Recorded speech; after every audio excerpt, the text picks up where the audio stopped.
you will be able to watch this video back. Firstly, my name's Dan Evans. I'm Head of PE Sport here at Leaf Studio. And obviously, we've got Dave and Lewis who are kindly giving up their time as well to chat to us today. Obviously, Lewis taking time out of his busy schedule to speak to you guys about his journey. So I'll stop there.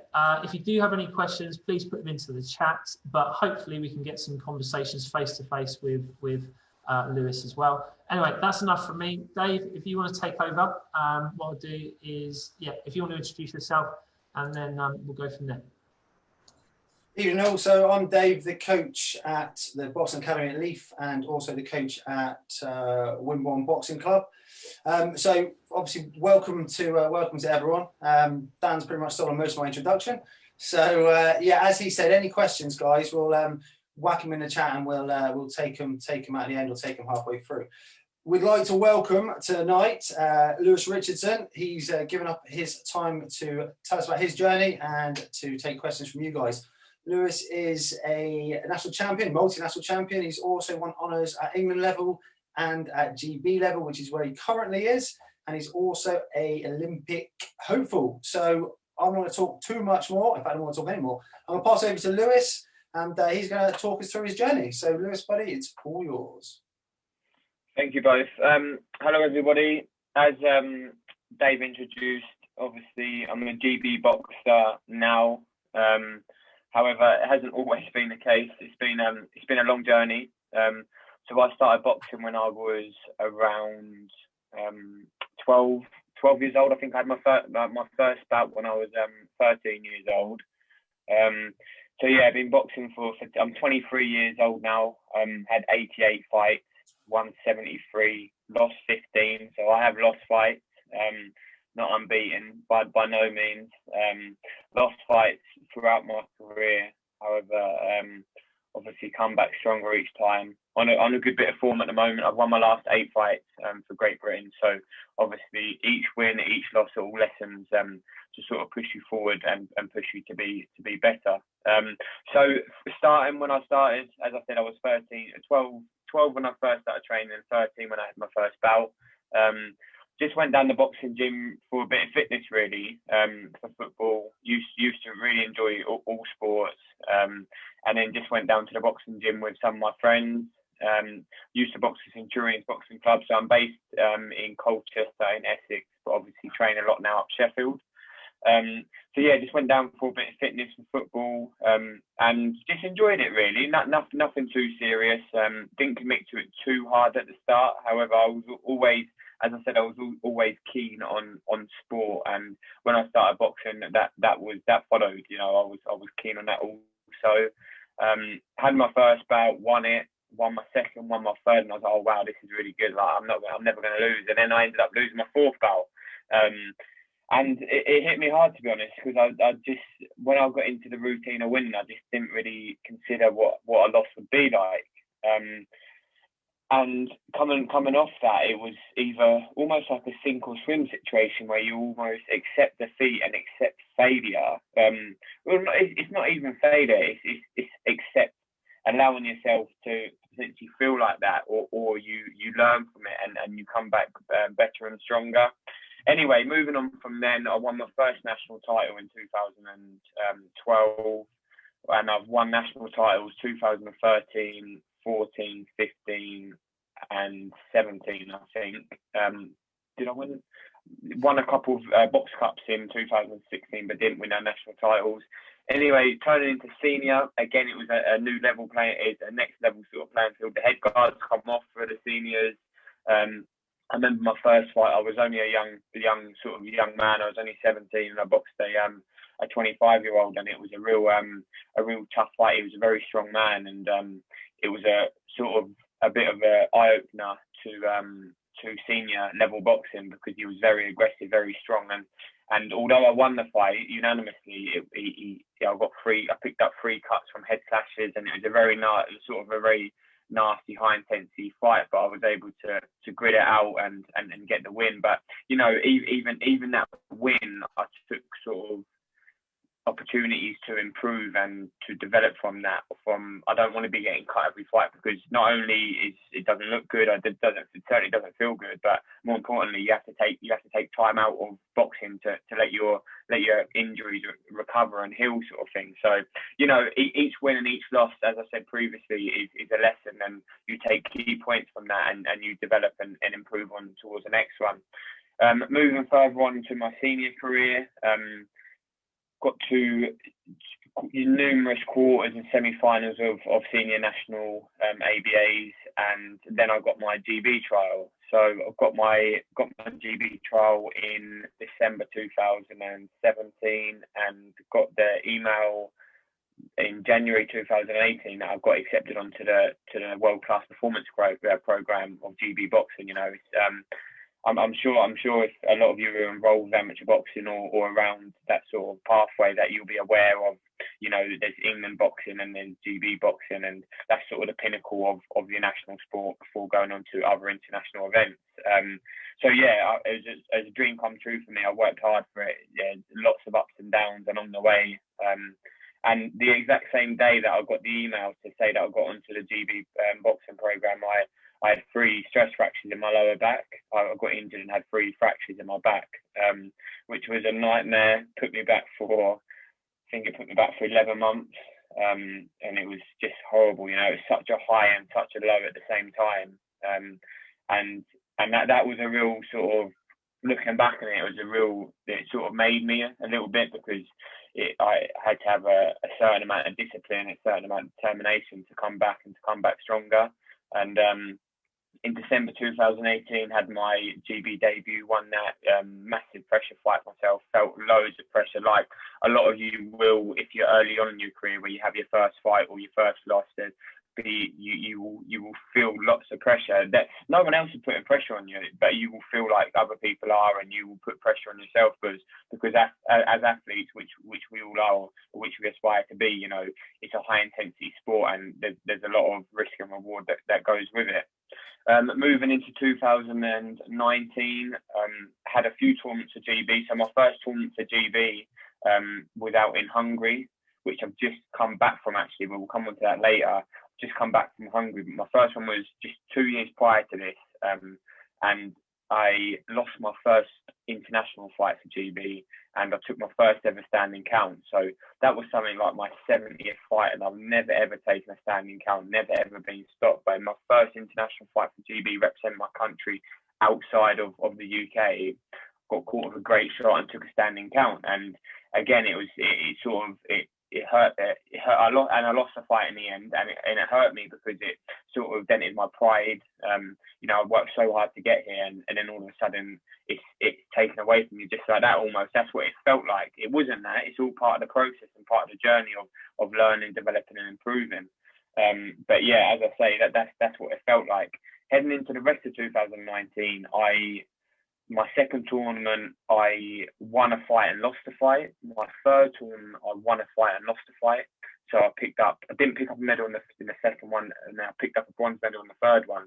However, in my fourth tournament, I went and won gold. So my first gold for GB, and that was a great moment for me. And it improved my confidence massively, because I always work hard and always sort of believe that I belong to be here. But that really implemented that, yeah, you're here for a reason. And then last year, I got selected to go to Olympic qualifiers. So I got selected as GB #1, which 6 months prior to that, I would never dreamed of being. I think I was about 3rd or 4th in the ranking. But I applied myself, I worked hard, and the opportunity came. And so far, I've taken it. So I've had one fight in the Olympic qualifiers before coronavirus and COVID hit the world. And then most recently, as I said, I boxed out in Hungary, had 5 fights in 5 days and won them all. So come back with a gold for Great Britain, and it's amazing to represent your country. And then moving forward, we've got the Olympic qualifiers in June. So it's all go at the moment. And yeah, as I said, it's just a great honour to represent my country. But just from briefly speaking to them for 5 to 10 minutes, you just can see that it's not an overnight thing. It's a year on year, developing, improving, and taking setbacks, even taking wins. You know, you've got to enjoy the wins because you work very hard for the wins. But it's taking them in, seeing what you can improve on, taking the losses, seeing what you can improve on, learn from them, and just it's about applying yourself, working hard, listen to your coaches. You know, you've got a great team around you, and you've got great peers around you. You all motivate each other in training. And it's very difficult at the moment. Obviously, not all of us have got access to a boxing gym, but even doing things like this on Zoom, you know, let each other person, each person you speak to, inspire you, and take little key bits of what they say to you, and just let that play around in your head, and see what you can take from that person, because everyone will have a different meaning for what I'm trying to get across today. But it's important that you as an individual can take that and can learn from it, and you know, enjoy your training. At the end of the day, the most important thing is you enjoy it, and I still enjoy it now, 10 years on, and hopefully in another 10 years I will still enjoy it. And if you don't, then maybe you need to think, okay, this isn't for me anymore. But it's a long process, and now I'm starting to reap the rewards for it, but we've still got a long way to go, and I'm sure along the way there will still be ups and downs to come. So yeah, that's a short little story. And Dave's going to ask me a couple of questions, and I think it'll be over to you to you all to ask me any questions you may have. That's great, Lewis. And really interesting and really important to hear about losses, because I know a lot of kids thinking that, you know, kids at the top of the game, they've never lost. So to hear not just that you've lost, but how it felt, and what you did after that, and how it built you and what you learned, I think that is massively important. And with injuries, I know there's some kids here that have had injuries and they've had to bounce back. But most boxers, they probably are going to have that point where they have their first loss or they have an injury, and it's great to hear from people like you said, who are at the top of the game, who have come back from that and have come back stronger. Yeah, and there's always going to be, whether that's boxing, whether that's education, whether that's work, you know, there's always going to be setbacks. Life's not just one thing that goes up and up and up, because even if you work hard, there's still going to be down moments. So it's sort of about how you come back from them. And nobody wants them, and we'll work hard for them not to happen. And the harder you work, the less they'll happen. But it's inevitable at some stages that there may be things that don't go your way. Even if you felt like you won the fight, felt like you aced an exam, or felt like you're working really hard in work, sort of thing, there'll be other people other people's opinions that may not do that. But for me, it's about staying consistent. It's about applying yourself. You know, if you know within yourself that you're working hard, then that will definitely show off. It may take longer than you want. It may come sooner. But if you can keep that same ambition and same drive, then you will get there in the end. Yeah, superb, mate. Superb. So you kind of brushed over it a little bit. So you're Olympic qualifier, and obviously COVID-19. So just let everyone know when you found out about the tournament. Obviously not continuing. Just to sort of say a little bit more about that, if you don't mind, mate. Yeah, and this could be seen as another setback here, but I'll explain in a minute why it wasn't a setback to me. But so the Olympic qualifiers, so they were held in March. I believe I was actually at the Olympic qualifiers this time last year. I think I boxed on March the 14th or March the 16th. So that's coming around in a few days. It's been a whole year, and just saying that's crazy to even think that. But so I got selected for them. First of all, I got selected as a reserve, and then I got a call up in around 10 days. And this is why it's important to stay ready for opportunities that come your way. If you're ready, if you're training hard, if you're working hard at school, and again, this what I'm talking about now is primarily boxing, but this can apply to anything outside of boxing as well. But you know, I stayed ready. I was training hard. I was preparing like I was going to competition, and a good, or a bad thing for someone else, but a good thing for me happened. You know, the opportunity came, and I was able to go to Olympic qualifiers. They were held in London, which was great. And I was boxing at 9 p.m. on a Monday morning, and I think about 4 p.m. on that same day, it was announced that the qualifiers were going to be postponed because of COVID-19. So it was a mad couple of days where a lot of things change very fast, but it's about staying in control of what you can stay in control of. And for me, that was my emotions, and that was my training, and that was my focus on making weight, focus on preparing for the fight. as well as I could. All the other things that I couldn't control, there was no point stressing about because I couldn't change them, you know. So yeah, I boxed and I won that night, and then the qualifiers got postponed, and then they said they get postponed for a month or two, and then here we are a year later, and we've still got 3 months until the qualifiers go ahead. But when they do come, they've been announced now, and they'll be in June. And when they are here, I'll be more than ready, like I was last year. Quickly about why COVID could have been a bad thing for me. So obviously, loads of people it pushed the Olympics back a year. Everyone's dream is to go to the Olympics as soon as possible. But for me, I was in the development phase of my career where I was still improving, and I'm still improving all the time and still learning all the time. But another year for me has allowed me to sort of get a little bit stronger. I'm 23 now. I feel a bit more at my peak in my sort of amateur career. I feel fitter, stronger, faster. So a lot of boys maybe have already peaked, but for me, I'm on the up still. So it's a great opportunity for me, and people can see it as, you know, oh, it's not good, but for me, it's an opportunity that I believe I've taken, and hopefully that will show in the ring come June and in the Olympics in July. I'm right in saying you know who you've got in the next qualifier? Yeah, so I've got the world number one in the next qualifier. So no easy bout. But do you know what? I want to be the best, and to get there, it'd be nice to beat the best along the way. And we just got to do a job, you know. I'll prepare from the best I can, and on the day, the best man will win, and I'll be confident that will be me. Brilliant. I've really only got sort of maybe one more question, and then we'll open up either to Dan or to the other boxers. Out of all of the bouts, well, you can maybe list maybe one or two. Do you have a favourite bout, or one that you learned the most from, win or lose, that you can recall, or a couple that you can recall at any level?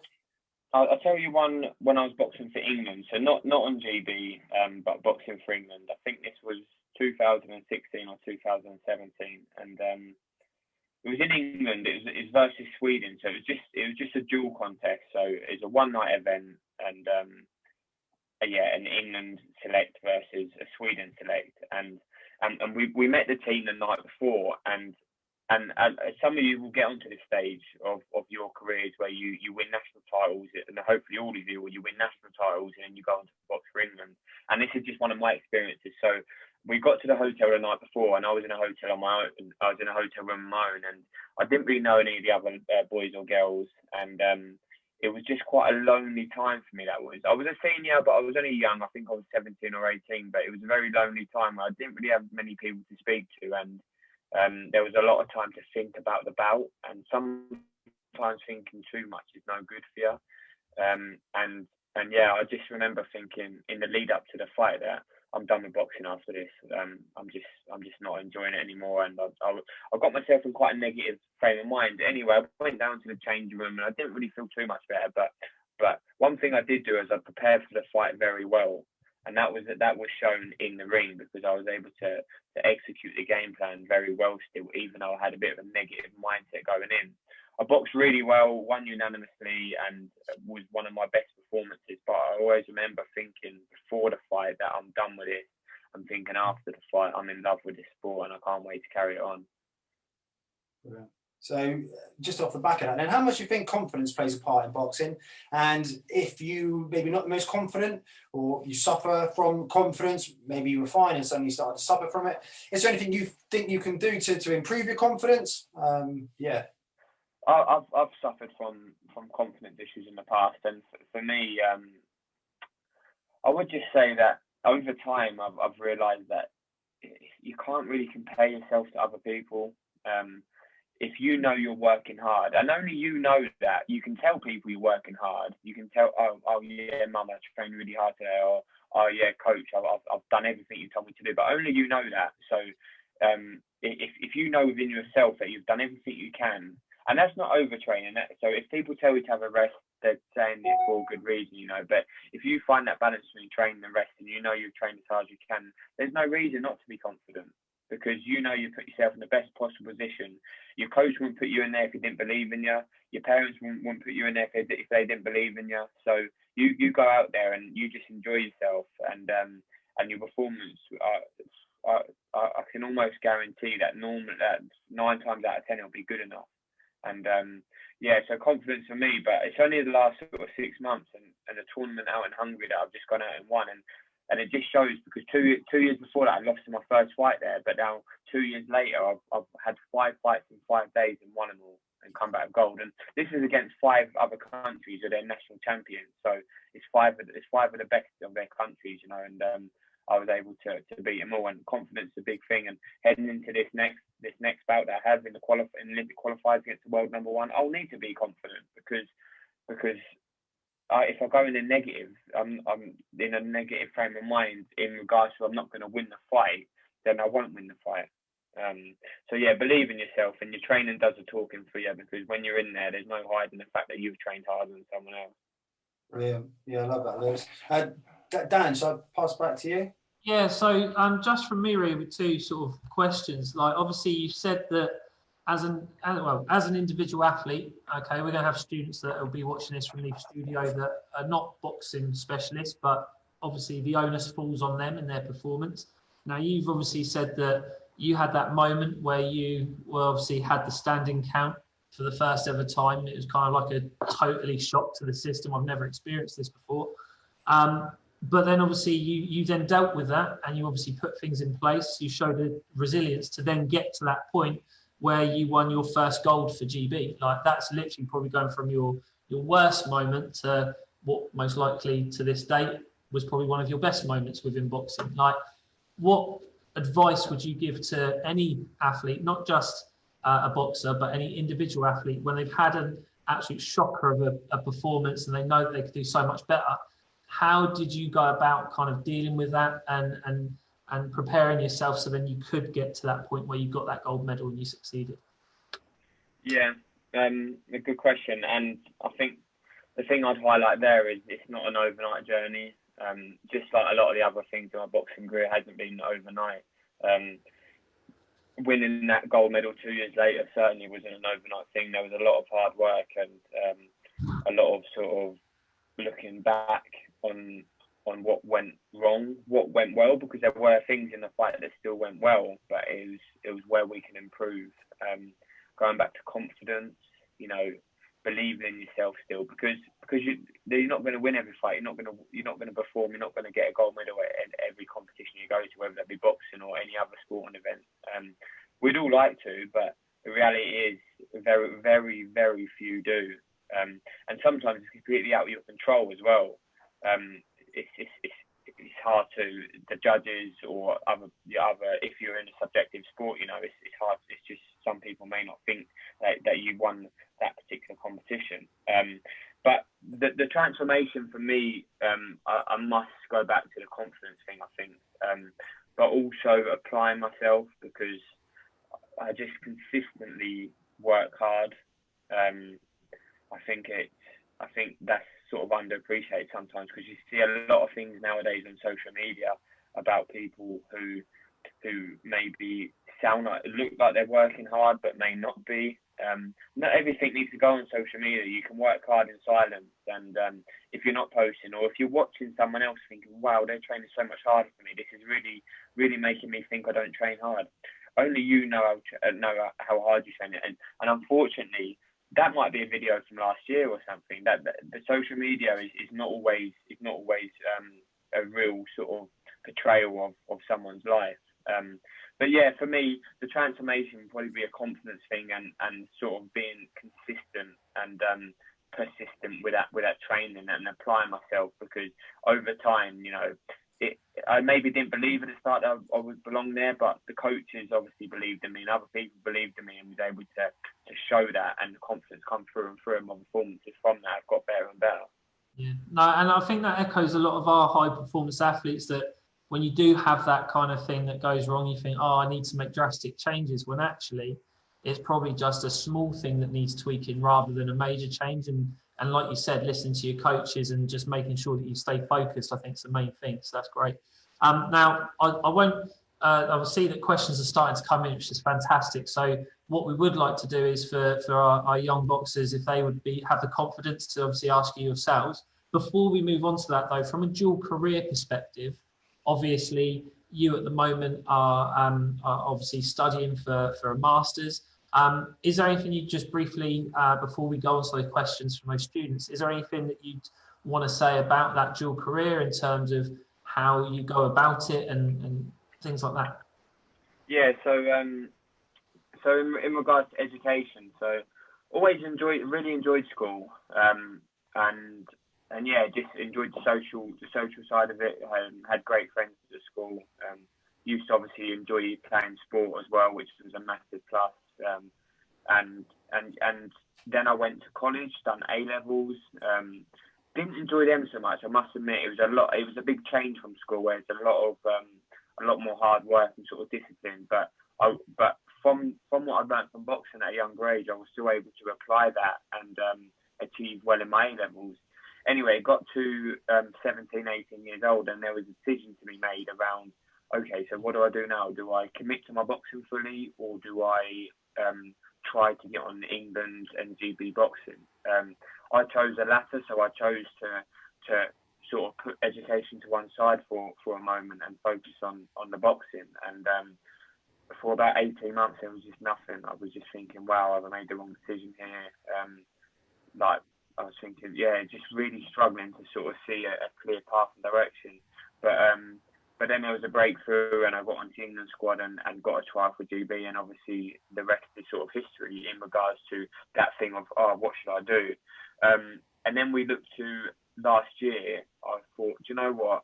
I'm achieving really well in my boxing, but at the same time, I want to use what I've got with my A levels and apply for university, because I felt like I was in the right position now to do that, because I had the support from GB Boxing, and I believed at the time I would have the support from Sheffield Hallam University, which I now know that I do.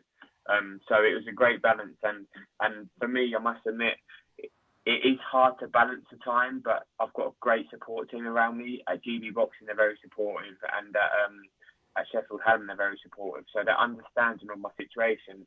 And at the end of the day, if people around you know that you're not just trying to, I don't need an extension because I can't, I don't need an extension because I can't be bothered. I need an extension because I've got a competition coming up, or vice versa. I've got to miss training today because I've got an assignment due. So dual career for me is quite important, and not everyone on the squad does this, but for me personally, sport can be very short-lived, and unfortunately the nature of our sport, anything can happen, and I just want to open as many doors as I can and just create as many opportunities for me to sort of fulfill my potential and be successful, I guess. And also, probably, even if you are successful, you have a prolonged career, there still is a finite point where you kind of get to the end of your shelf life, and then you need to have that extra career afterwards. So you're only really preparing yourself for the future with that. So no, I think that's a really good point as well for a lot of these sort of students at the moment that in the future are aspiring to follow in your footsteps, and to hear that the importance of education to you, even now at this point that you're looking to get to the Olympics. I think that's amazing. So no, thank you. Sure, Dave, do you want to offer this out to the students now? Do you want to read them through? Yeah, I mean, we've obviously got some questions in the chat. I just wonder how many actually would be comfortable asking directly. I don't want to put anyone on the spot. I'll start with Gabrielle. She's a student at Leaf Studio, so I'll throw her under the bus. What I'll do is I'll unmute you. So Gabrielle, hopefully you can unmute yourself. Hello. Okay, go on, Gabs. I think you've already answered my question, because I said about the uni. So you've already answered. That's fine. I can go into a little more detail about that. How I manage the uni work and as well as your training. So I'm currently studying a master's degree in sport business management. So there's a link between sport and business, which are two subjects I'm very interested in. One thing I must know, I'm doing it part-time. So a master's degree is normally over 1 year. However, this degree is over 2 years. So that's one way how I'm balancing my uni work and managing my uni work and training, because there's not as much there's not as many assignments during such a short space of time. And in regards to managing it sort of day by day or week by week, I still make sure I attend all my boxing training sessions, because my short-term sort of career goals are fully focused on boxing. So I make sure that boxing almost comes first, but university comes a close second, and I'm able to sort of find little gaps within training. Sometimes I'd have 2 or 3 hours gaps in between training. If I can find an hour of that time just to do a little bit of reading or a little bit of homework, that's what I aim to do.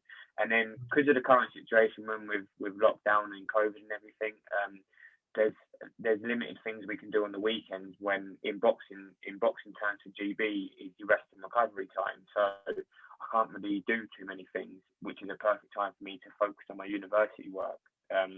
One thing I must add is I do try and find at least one day to sort of switch off from both boxing and uni, because you can't let things get on top of you, and sometimes if you're doing too much, then you will find that it does, and you need to sort of find that balance, because you need to be happy, because otherwise it will catch up and you'll have a massive low moment, and just try and avoid them and find a happy balance between the two. Yeah, thank you for that. Thank you. You're welcome.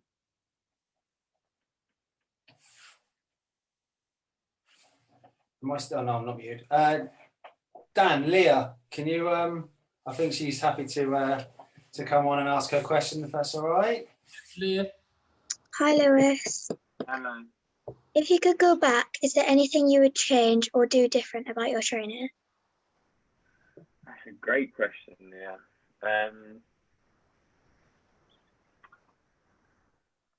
About my training, so Yeah. I think, yeah, I'll tell you what, actually, that's a great question, because picking up the injury that I got back when I first got onto GB boxing, so I wasn't really young, but I was around 19 years old, so around 3-4 years ago, and I think I overtrained. I think I was doing too much in a short space of time, which actually caused my stress fractures in my back to occur. So in that regard, I would definitely say that find that again, like finding the balance with university and boxing, find the balance with your training, between training and recovering, because you can overdo it. I was running too much, I was doing too many circuits, and I was boxing too much, and it just put too much pressure on my body, and at some stage it has to give. So although I encourage you all to train really, really hard and to listen to what your coach is saying, I also encourage you to find that balance and get the rest time in between. And then going back to a really younger age, when I started, it's hard when you're really young, because you may think that, oh, this training isn't great, but at the same time you don't have that experience to be able to say, okay, I'm going to do this, because you learn along the way. So I would say whilst you're still young, as obviously I started when I was 12 or 13, those first couple of years, you know, your coaches have got your interest at their heart, you know, your best interest. They want the best for you. So just listen to what they're saying, and take little bits of information from other people as well, but mainly listen to I'd say your family and your coaches. That's great. Thanks, Lewis. Good question. Thank you. So next one, he can't actually speak via his phone or computer, but it's from one of our senior boxers. Let me just scroll up. And actually it goes on to kind of a point that we were going to talk about anyway, which is great. So what are your plans for the next 5 to 10 years? And then long-term plans, where do you want to go with the sport? So 5-10 years, it's funny you say long-term plans, because, and how far do you want to go in the sport? Because I don't really want to be in the sport for any more than maybe 12 years. So I'm 23 now, and I sort of set myself a limit of boxing up until I'm 35. Because it does put a strain on your body, and it is very high intensity, and obviously the human body, I don't believe, is designed to be punching and getting punched for too long. So I don't want to be one of them boxers who sort of overstays his welcome, you know, and in bouts and in fights that are just, you know, I don't want my family I don't want to put my family in awkward positions. I don't want to put my coaches in awkward positions. But over my short-term goal is obviously to go to the Olympics this summer. If we were to achieve that, then I'll turn professional most probably straight after that. And when you say how far do you want to go in the sport, my aspirations are to become a world champion. There's no doubt about it. You know, I've been training for a long time. I've got a great team around me. I've got great support, and I believe that I'm good enough to be a world champion one day. So that's sort of my long-term goals within professional boxing. If I wasn't to qualify this summer, then I would potentially stay for another Olympic cycle until Paris 2024, and then I'll go pro after that. But there's no doubt about it that I'd love to go to a major tournament for GB, for Great Britain, represent my country on the biggest stage, obviously Olympic Games, other tournaments including Commonwealth Games, European Championships, World Championships, but then look to turn pro and go as far as we can. It's very exciting.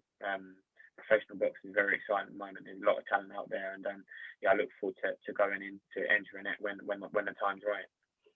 Yeah, it's great to hear that you say things don't work out this year, that you are looking to do potentially another cycle. I think at the moment a lot of people are rushing into pro boxing and too early. So it's great to hear that you'd stick it out a bit. And I think that a lot of people forget, like, when you turn pro, it's not like you reset and you haven't got any amateur bouts. I mean, what are you on? How many amateur bouts you had now?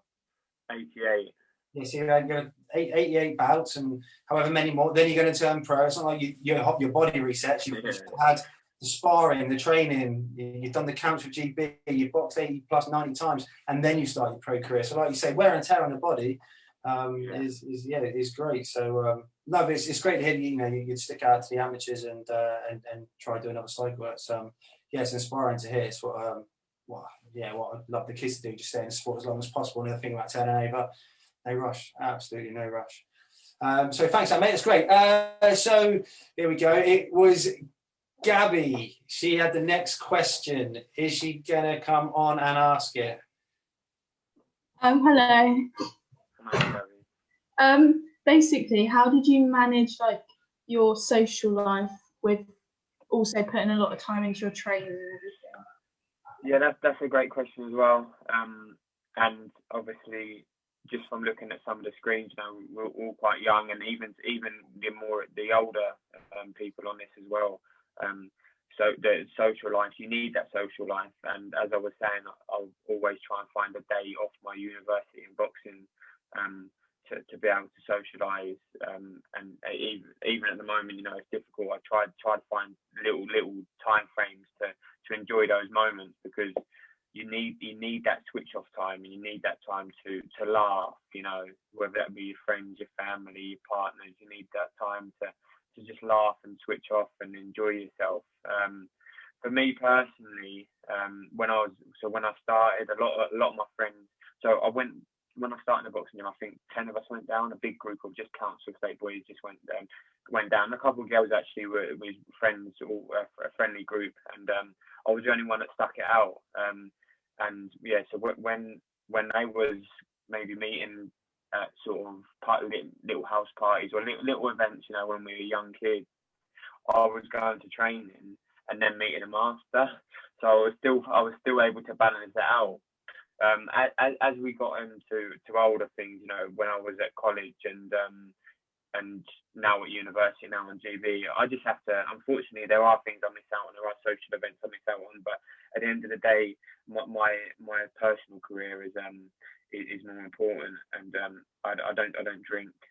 Obviously, I've never touched drugs in my life, and I never will. And I very rarely have alcohol. It's just not something I'm really interested in. I'm not bothered by that. For me, where I get my buzz and my enjoyment is from training and boxing. But I do still find that time. I've still got close friends that enjoy sociable things I like doing, like going out for the day, doing little things, going to events that doesn't involve having to drink. It's just not something I'm about. And I'll just encourage you all to, in regards to your social life, to find a good group of people around you, a good group of peers that aren't going to lead you down the wrong direction, because it's easy to do that. And also, if you are in that group, then don't be afraid to walk away. Be the bigger person, because you'll see them down the line, and they're doing nothing in their life. And because the things that boxing and other sports have taught you guys, that will lead you in a much better position heading into whatever you do in your future careers. Okay, thank you very much. No. Right, so just one more, Lewis. So, I mean, thanks for this. These are absolutely superb answers. So, Kiki, wherever you are. Hi. Hello. Yeah, my question was, what inspired you to do boxing?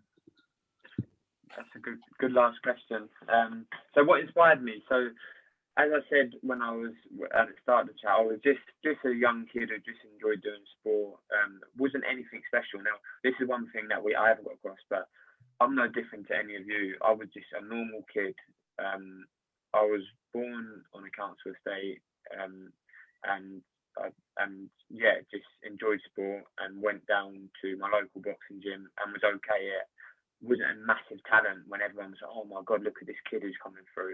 I just worked hard and was consistent, and bit by bit I was like, got better and better, and people started to notice. But when I first went down to the gym, I was just like every other kid who walks in the boxing gym on their first night. So what inspired me? So for me, it was a bit of fitness and football, really. I just enjoyed playing football, enjoyed doing sport, and I thought, you know what, I'll try and get a little bit of fitness. One thing I must add, my brother, who's 4 years older than me, he was down the boxing gym prior to that. He was losing a bit of weight, so a bit different to me. I didn't really need to lose the weight, but I was going down for fitness, and yeah, I just enjoyed it and sort of fell in love with the sport. So in regards to inspiration, I would say one, it was because I really enjoyed other sports, but two, my brother also took me down and sort of gave me that security blanket, which some of you may not be fortunate enough to have, but it's not to say you can't be strong enough to go down on your own and just sort of go into that environment and embrace it. Great stuff. Thank All right, Keeks, all good? Yeah. Sorry, man, I didn't mean to talk over you. I think we'll call it a day there with questions. Brilliant. I'll just pass that back to Dan in case he's got anything. Just unmute myself.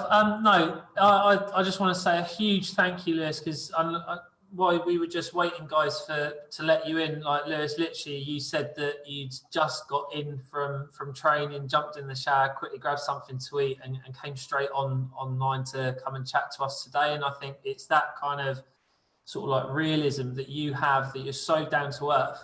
And I think it's brilliant for our students at the school, and I'm sure, Dave, for your boxers at the club, that to see that someone who is actually achieving so much within their sport is still so humble and down to earth and really willing to give up your time to speak to the next generation. And I think, from us as a school, the fact that you're still pushing for that dual career, you're still encouraging education and developing yourself in all aspects. So you're not just identifying as a boxer, you have other strands to your personality. I think that is absolutely huge. That is a massive takeaway for our students, for sure. Dave, I don't know if you want to add anything as well. No, just to mirror what Dan said. I mean, the answers you've given are absolutely superb. Everything I wanted our boxers to hear. So that's absolutely great. We'll hopefully we're sort of chatting with GB, and hopefully we can get some of the academy students up when it's safe to do so, and you can meet some of them face to face. That would be great. But yeah, just literally on behalf of all of us, all the boxers at Wimborne, the academy boxers and the league, just thank you, mate. Thank you so much for your time. Really do appreciate it. And is there any way that the guys can follow you? Any sort of social media handles or anything they can sort of follow you on? Yeah, so if any of you on social media, it's just Lewis J Rich on Instagram and Twitter. And then I've got a Facebook page as well, Lewis Richardson, GB Boxing or Team GB Athlete, something along those lines. More than welcome for the chat today. I've enjoyed it, and obviously, just not everything will apply to all of you, but little bits should apply to each of you individually. So just take what's important to you, and just work hard and just enjoy the journey along the way. There's going to be ups and downs, but just embrace them and learn from them and come back stronger. But yeah, as I said, I was just one of you, or I was just like a normal kid, like all of us are, and just applied myself, and here we are. I've got a long way to go, but hopefully the journey will continue to be successful. Brilliant. Yeah, thanks again. That was really good. Appreciate it, mate. Yeah, no, thank you ever so much. So, yeah, ladies and gentlemen, I don't know if any of you want to unmute yourself and just say a quick thank you. But yeah, what I'll do is I'll just stop recording, and then you are welcome to head on out. Thank you for your time. Thanks for tuning in, and yeah, look forward to obviously hopefully working with some of you in the future at Leaf as well. Thanks, guys.